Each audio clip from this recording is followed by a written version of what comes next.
Hey guys, it's Nemo, and what we're going to do is start a new series for beginners of the game. Essentially for people who have never ever played before, never played the game before. I don't think there's enough out there for beginners on what to do. I mean, there's a lot on the screen, as you can see, and there's a lot in the game that we have to teach people. Now, I do a lot of videos where I do show people what they can do. I do teach people certain things like Mass Effect and the What Is My Role series that I did.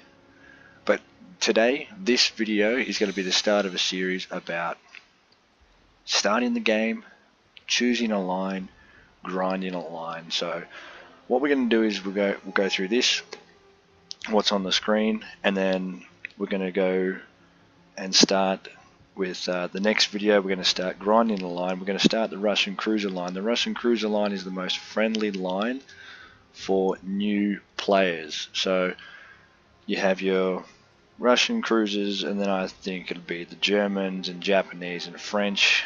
No particular order would come after that. Probably the Japanese. They get good stealth, which makes their cruiser line a little bit easier to work with, although the gun turrets aren't that flash. And then the most difficult cruisers to work with at the end, we have the American cruisers, heavies, then lights, and then I would say that the Royal Navy cruisers is a specialist line. If you learn how to play, if you can play the Royal Navy line, you can play anything, but it's not a very new player friendly line. You've actually got to, it takes a while to get used to. So cruisers, nice and generic, easy to learn cruisers, harder to learn battleships, and then the hard, destroyers, even harder than that. And then aircraft carriers, the hardest class to learn is the aircraft carrier, but we're not going to go into the aircraft carrier in these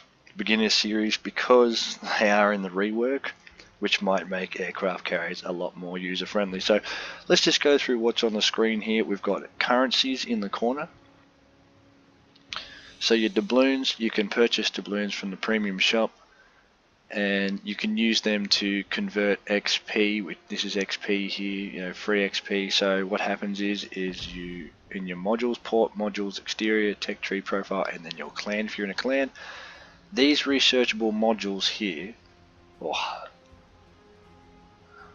upgrades, whatever you want to call them, they cost XP. So what happens is you get XP, as you can see, is 32,854 XP here on this Bajoni, and that allows you to research these other modules and other ships. So that's how you end up climbing ships with XP. And then, so doubloons can help you to get free XP. You can use free XP to unlock these.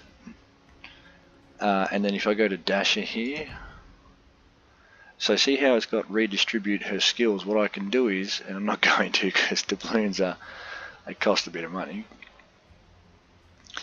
you can click redistribute for 250 doubloons and it will wipe all her skills here, and then you can reset her skills. So we'll go into skills later, something we will have a look at during the grinding line. We won't actually do it in today's video. Credits, so these credits, you earn credits in every battle. You can also buy them in the premium store. Now what you do is you use credits to buy the next ship. So let's go to the tech tree, for example. So once I've finished grinding through the shores, the chap I have is 112,000 XP. Now you see here it's highlighted. It's because I've got 78,000 here and 77,000 there, so I have more than 112 to be able to research it first with the XP, and then once you research it, then you purchase it for credits. And then free XP, you can use free XP to get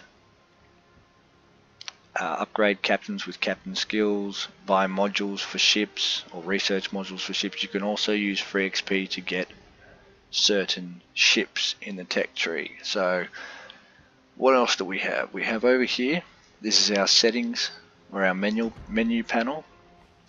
So down the side you can find your settings,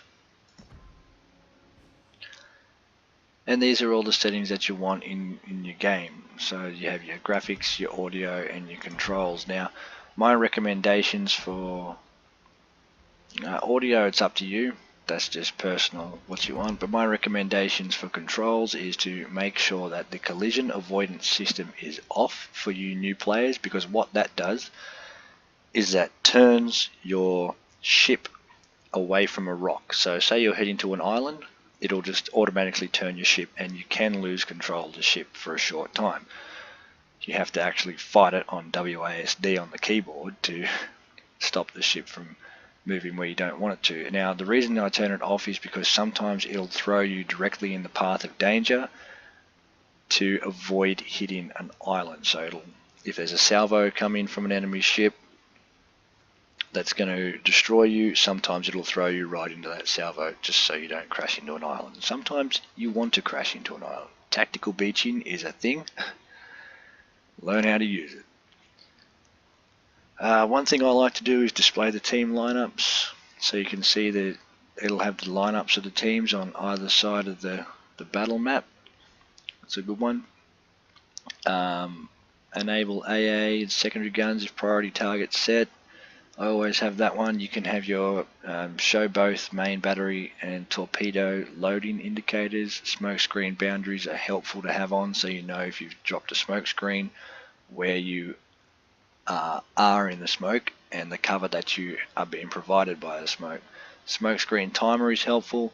They never used to have this, but they have in, well, I'm not sure when they brought it in, but you used to have to count or watch your smoke timer in your consumables so that you could actually remember, or watch the battle clock so you know how much time you actually had in your smoke before it ran out. Counter for damage and spotting and counter for potential damage, I put those on because then I can see how much damage I've tanked and how much damage I have helped the team gain by spotting an enemy ship. Showtime import, that's just personal preference. That just shows that there's a timer down here, like a clock down here, and then all scenarios the training room, so you can use your training room to do whatever you have to do. The other one that I like in this is the crosshair.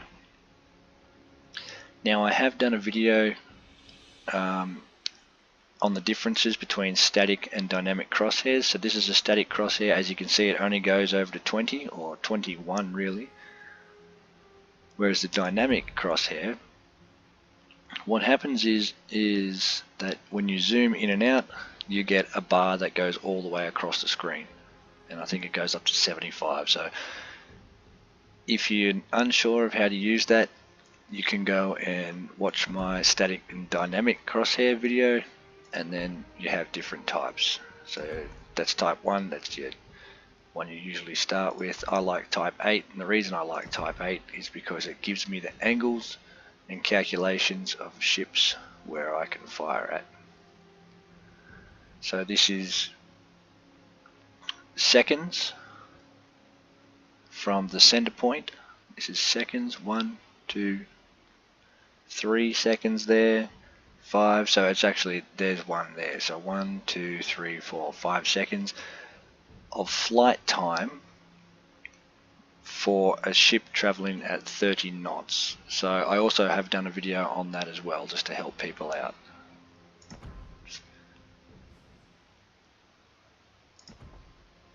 Okay, so we have our account up here, and this little icon here next to that is for ranked. We don't really need to get into that. If you're a new player, you can't actually play ranked until you get to level 15 or something like that. So you've got, see, level 15 there? So you've got your service record, premium, credits, convert XP, premium shop. You can invite friends. Now the inventory is a really good one to learn, because if you're running out of money, you can actually go and sell all these modifications. And I'm not going to sell these because I can use them on other ships. Hulls, like hull A. Once you've done with your stock things, you can sell off your stock modules. You can sell camouflages. You can sell flags, and so it just helps you get money back. I wouldn't sell camouflages though. I'd probably sell the generic camouflages after a while, after I've got all these other ones.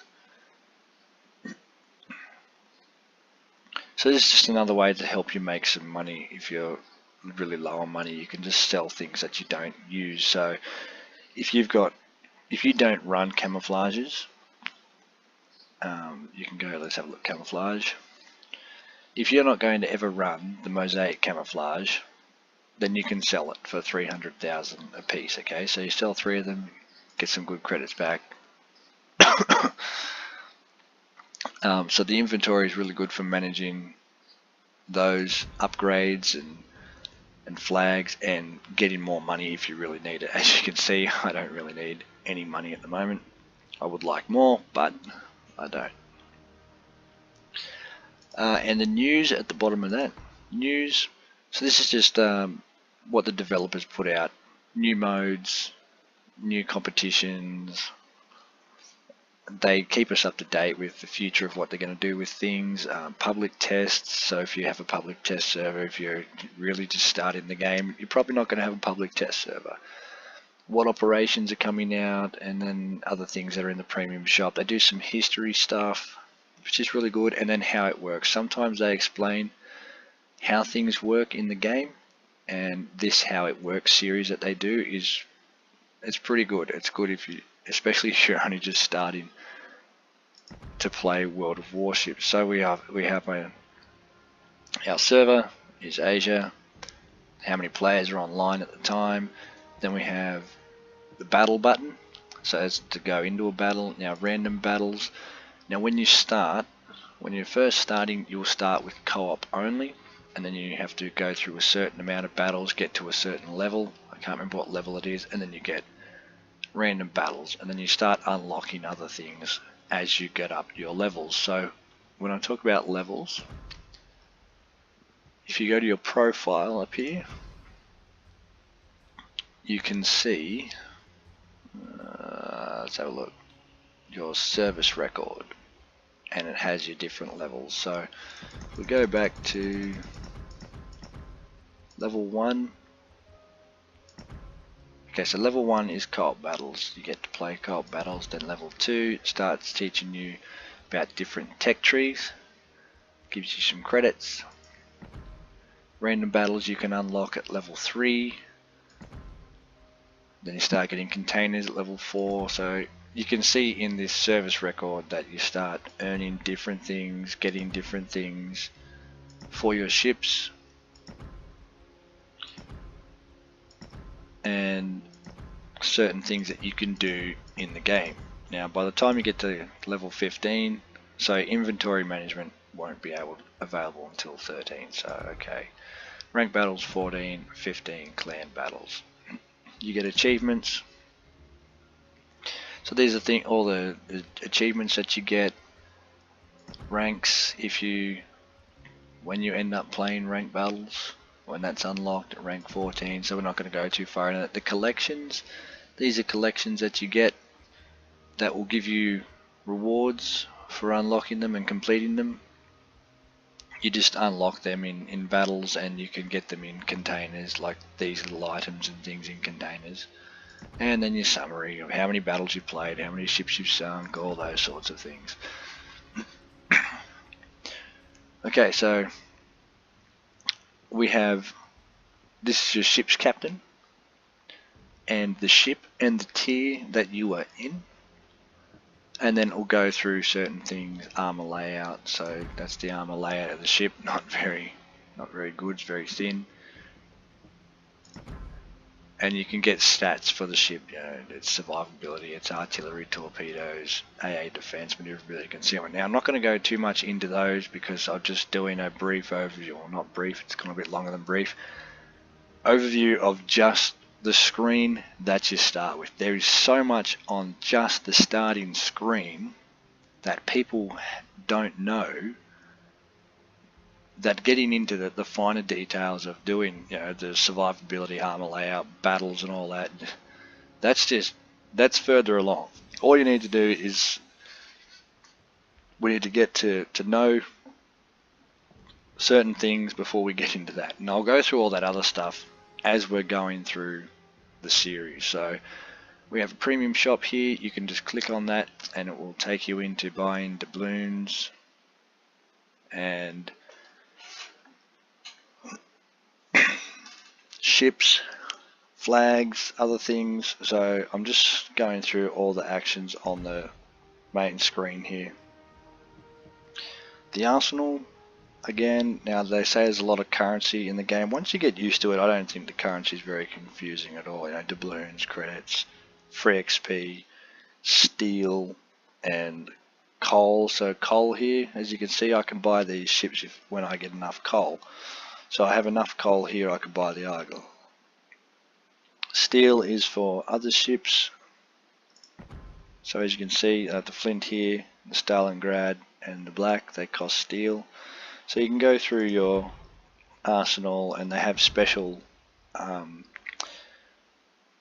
birthday anniversaries or special events where they put other things in the arsenal, and you buy them with these little tokens that you unlock in your containers. And the easiest way to unlock containers is just play battles.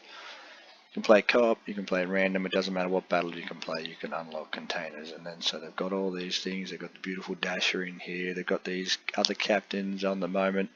I don't know how long they will last, but they were from a space battles thing they did, and then they've got these patches here. So, plenty of stuff in there.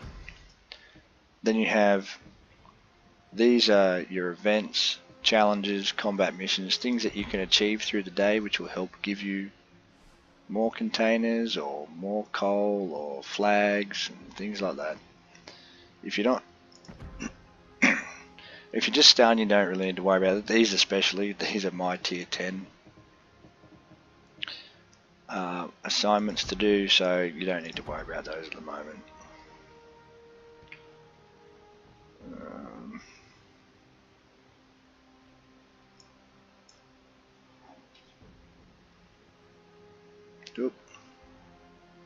There we go.